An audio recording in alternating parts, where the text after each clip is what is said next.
universal truths of influence. Okay, influence. What influences people? And these are really basic human needs. Liking. People like those who like them.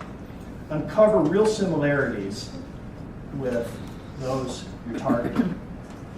Okay, you want to find similarities between you and your CFOs you're trying to talk to, and you want to speak in their language. Reciprocity. People repay in kind. Give what you want to receive, right? These are different lenses you can use for talking about your services. Social proof. This is interesting. People follow the lead of similar others.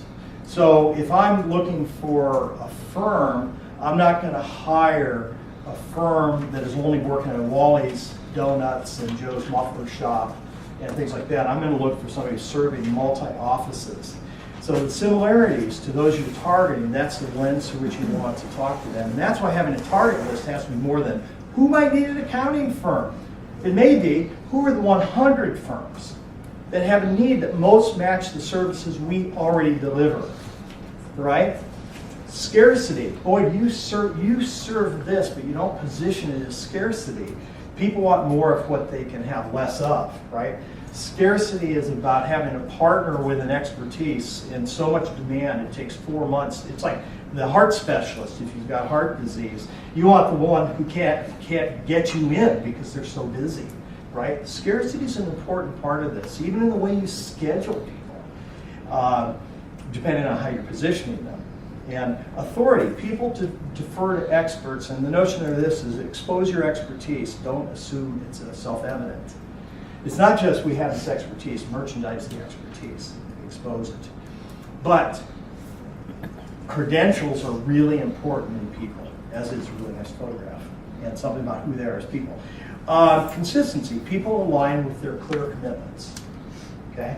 And that means make their commitments active, public, and voluntary. If you're going to do public service stuff, do it for a purpose that kind of matches to what your firm values are, not just to do stuff. But find those, potentially, who share those similar values.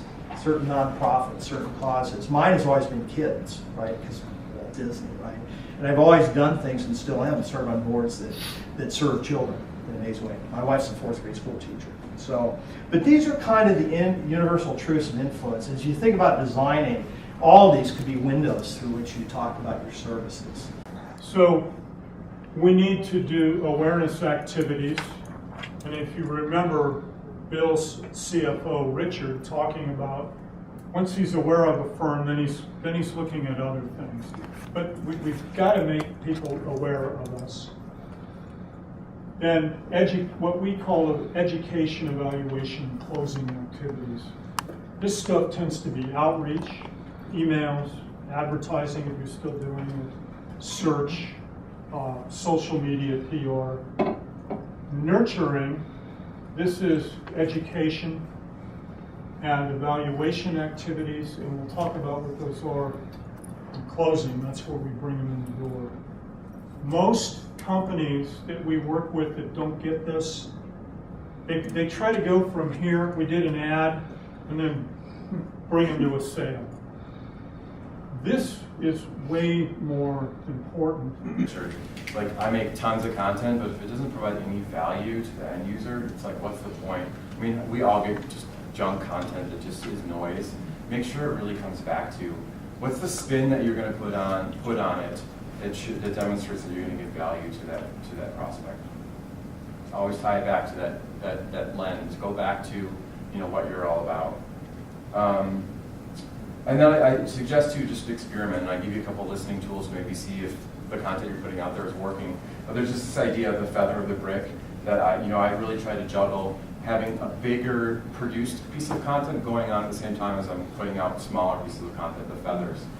That might be blog posts or social media, but I really try to keep those things going at the same time. Thinking about, I'm going to produce maybe 4 or 5 big things a year, and then what are all the little things I'm going to do in the day to day. Like I might be tweeting 4 times a day. So a brick, maybe a white paper. Yep. Maybe a video of a partner giving a speech. Yeah, a big case study, well-produced case study. Time and energy, money I'll put into that, but I can't do that 18 times over the year, but I can do a focus on a couple of things. Make it about your personal brand. I think this is to your point. The more I've gotten people out there talking, it has turned into this competitive thing. People have come to me and said, thank you so much for making me speak at that conference, for making me write that article. I've connected with really influential people. It's helped me professionally. It's been really rewarding. So once people start to do it, it feeds your ego. People feel good about it. So try to, if you've got people with good stories and good experiences with doing out there, creating content, make sure you share that back. Because I found that once I get people to do it once or twice, they're hooked. And I have more and more content sharing.